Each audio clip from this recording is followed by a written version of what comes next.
The young techs were laughing when something flickered in Maggie's eyes.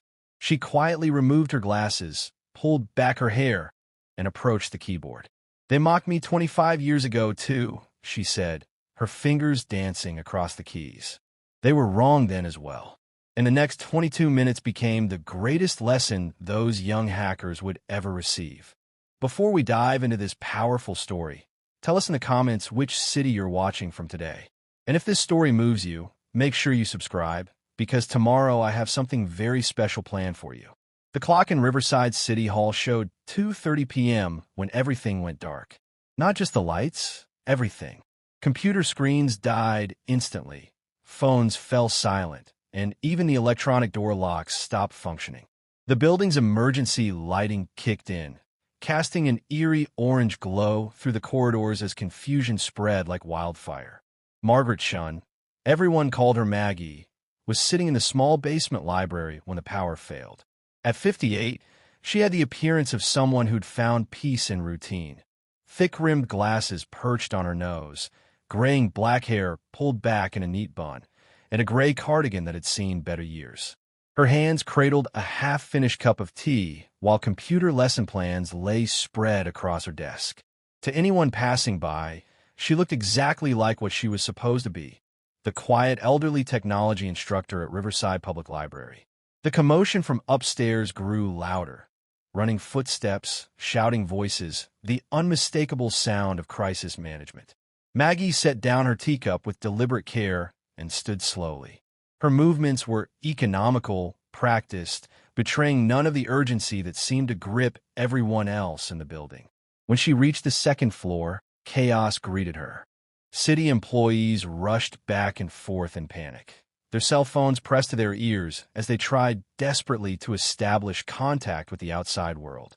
The emergency operations center buzzed with frantic activity, voices overlapping in a cacophony of concern and confusion.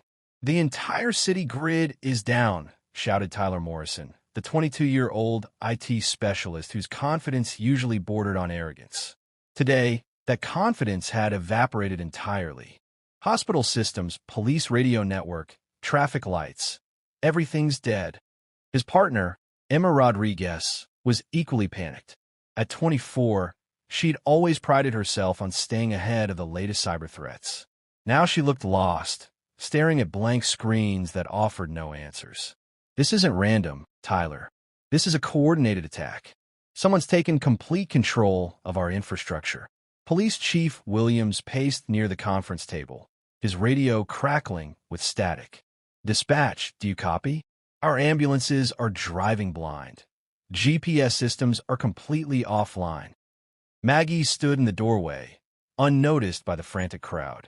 Her eyes moved systematically across the room, taking in the failed monitors, the panicked faces, the complete breakdown of digital communication. The scene was familiar in a way that made her chest tighten with old memories. She'd seen chaos like this before, in places where mistakes cost lives and silence was survival. Hospital Administrator Dr. Martinez on line 3 called out a secretary, her voice strained with stress. "Emergency generators are running, but patient records are completely inaccessible. They can't admit new patients." Tyler ran his hands through his hair, frustration evident in every gesture. "This is impossible. Our firewall system is military-grade. Who could possibly breach security this sophisticated?" That's when Maggie stepped forward. Her approach was quiet but deliberate, the kind of movement that suggested someone accustomed to entering rooms where her presence might not be immediately welcome. "Perhaps I could help," she said, her voice cutting through the noise with surprising clarity. The room fell silent. Every eye turned toward the elderly woman in the doorway, her gray cardigan and tea-stained blouse making her seem woefully out of place among the high-tech crisis unfolding around them.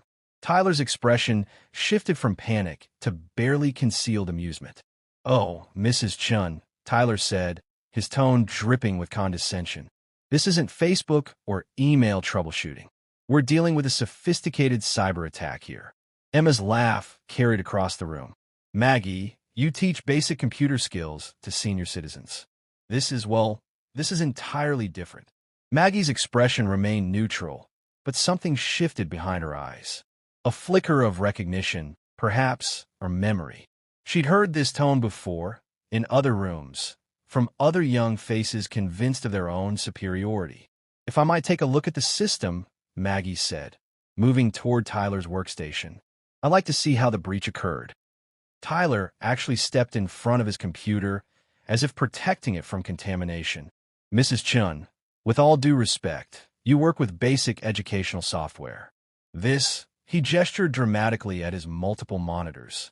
"This is advanced cyber warfare." Police Chief Williams, torn between courtesy and urgency, tried to mediate. "Maggie, we appreciate the offer, but this really is beyond." "Beyond what?" Maggie interrupted gently. "Beyond basic computer literacy? Beyond my understanding of simple networks." Her voice remained calm, but there was steel underneath now. "Chief Williams, do you remember the Pentagon breach of 1997? The one that made national headlines?" Williams frowned, momentarily distracted from the crisis. "Of course I remember. Biggest cyber attack in government history at that time. But I don't see what." "I was part of the team that stopped it," Maggie said simply. The silence that followed was different from before. This wasn't the pause of people humoring an elderly volunteer. This was the silence of people trying to process information that didn't fit their assumptions. Emma's voice came out smaller than usual. "What do you mean, you were part of the team?" Maggie reached up and removed her glasses with deliberate slowness. Without them, her eyes appeared sharper, more focused, as if the thick lenses had been hiding something essential. She reached behind her head and loosened her hair, then gathered it into a tight, efficient bun. The transformation was subtle but profound, like watching someone step out of a carefully constructed disguise.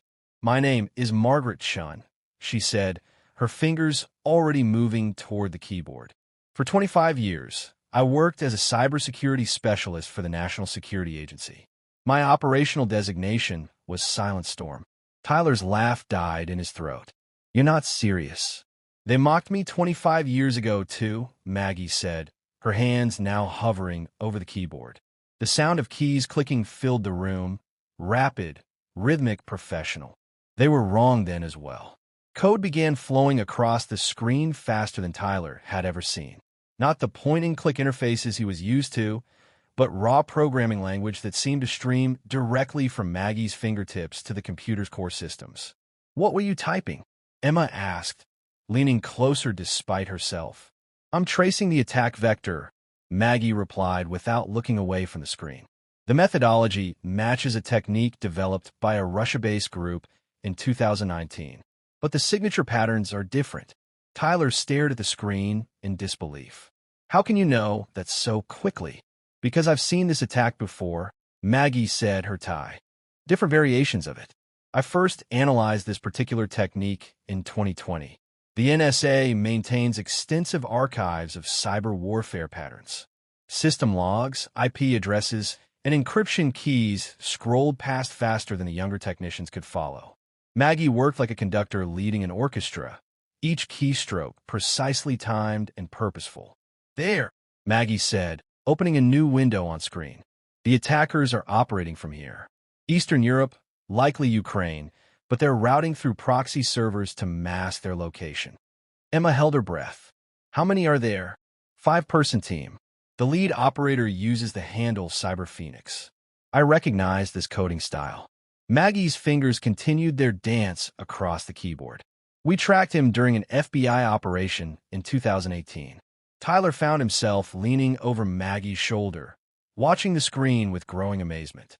"But how are you going to retake our systems?" "First, I'll sever their access to our network," Maggie explained, her voice taking on the tone of a professor lecturing graduate students. "Then I'll launch a counter-intrusion into their primary servers." Police Chief Williams closed his phone call and approached the workstation. "Maggie, the hospital says they can't process any more emergency admissions. Ambulance calls are backing up across the city." "Understood," Maggie replied, showing no signs of stress. 18 minutes remaining." 18 minutes? Emma asked, astonished. "How can you be so precise?" Because I understand the anatomy of this type of attack, Maggie said, opening new windows across multiple monitors. Cyber Phoenix's team has a consistent weakness. They always use the same encryption algorithm because they wrote it themselves and take pride in their work. Tyler exchanged glances with Emma. Both young technicians were now watching Maggie's every move with the intensity of students observing a master craftsman. Initiating counterbreach now, Maggie announced, her tone becoming more focused. I'm entering their system. Lines of code streamed across the screen like digital rainfall. Maggie's fingers moved across the keyboard with a fluidity that Tyler had never witnessed. Not just fast, but precisely choreographed, as if she were playing a complex musical piece from memory. 10 minutes elapsed, Emma said, checking her watch. I've gained access to their primary server, Maggie reported. Now I'm analyzing their log files to determine which systems they've compromised and when they gained entry. A new window opened, displaying a comprehensive map of the city's digital infrastructure. Hospital, police, fire department, traffic control, municipal services. Red warning indicators marked every system, showing the extent of the breach. They've been very systematic, Maggie observed, her analysis continuing without pause. Started with traffic control systems, moved to communications networks, and finished with critical services. Classic escalation pattern. Tyler found the courage to ask, were you really at the NSA? 25 years, Maggie confirmed, her eyes never leaving the screen. I was the first female deputy director of cybersecurity operations. Retired in 2019. But why are you working here at the library? Maggie's typing rhythm never faltered as she answered. Because I enjoy sharing knowledge, teaching young people about technology. But sometimes, new alerts appeared on screen. Sometimes the old skills are needed again. Emma watched the code streaming past with growing fascination. What you're doing, this is way beyond anything we learned in our computer science programs. Academic coursework teaches theory, Maggie said, launching another subroutine. 25 years of defending against nation-state actors teaches survival. 15 minutes, Emma announced, her voice now filled with anticipation rather than anxiety. Perfect timing, Maggie said. I'm now ejecting them from our network and beginning system restoration. A dramatic message flashed across the primary monitor. Access denied. Security breach detected. Tyler stared in amazement. Did you do it? Not quite finished, Maggie said, allowing herself a slight smile. Now I'm bringing our systems back online one by one, and I'm leaving our attackers a small surprise. Her fingers performed a final flourish across the keyboard. On screen, the city's system map began changing from red to green. Hospital systems first, then police communications, followed by traffic control networks. 18 minutes, Emma said, checking her watch. Complete, Maggie announced, leaning back in her chair. All systems clean and restored. Cyber Phoenix team ejected from our network. And I placed a small gift in their primary computers. What kind of gift? Tyler asked. Maggie replaced her glasses and loosened her hair, seeming to transform back into the quiet librarian they'd known. Evidence of everything they attempted will automatically transmit to FBI Cybercrimes Division, along with their real identities and physical locations. At that moment, Chief Williams' radio crackled to life. Chief, all systems are back online. Ambulances operational. Hospital admitting patients normally. The Emergency Operations Center fell silent again, but this time it was the silence of awe rather than panic. Tyler and Emma stared at Maggie as if seeing her for the first time. Maggie, Tyler said, his voice shaking slightly. I owe you an apology. I had no idea that you were. Maggie placed a gentle hand on Tyler's shoulder. Tyler, the greatest strength is when no one knows you possess it. Remember that. Emma shook her head in disbelief. You really did this work for 25 years, and I'm still doing it, Maggie said, gathering her teacup. Just in quieter environments now. Police Chief Williams approached with respect. Maggie, what you did today, you saved our city. How can we thank you? No need, Bill, Maggie replied with a smile. I'm retired. I just like keeping busy. Tyler blinked. But you teach basic computer skills to seniors. Maggie's eyes twinkled. Technology is just a tool, Tyler. Power lies in knowing how to use it. Emma stepped forward. Would you teach us? Really teach us? Of course, Maggie said. Tomorrow at 2 p.m., I'll show you what real cybersecurity looks like. Will you teach us hacking? Tyler asked. Maggie raised an eyebrow. I'm not a hacker. I'm a protector. You'll learn the difference. An hour later, operations had returned to normal. Maggie descended into her cozy basement library, where tea and lesson plans waited. Tyler and Emma followed, still stunned. We want to learn from you, Emma said. Then come tomorrow, Maggie replied. But remember, cybersecurity is about protecting, not destroying. What made you leave the NSA? Tyler asked. I spent 25 years defending, she said. Now I'd rather build. Teaching felt right. As Tyler and Emma walked to their cars that evening, they were still in awe. She was like a superhero in disguise, Emma said. Clark Kent with a library card, Tyler agreed. The next day, Maggie's computer class was packed. Seniors sat beside young professionals. Maggie, in her cardigan and glasses, began. The first rule of cybersecurity: true power lies in others not knowing you possess it.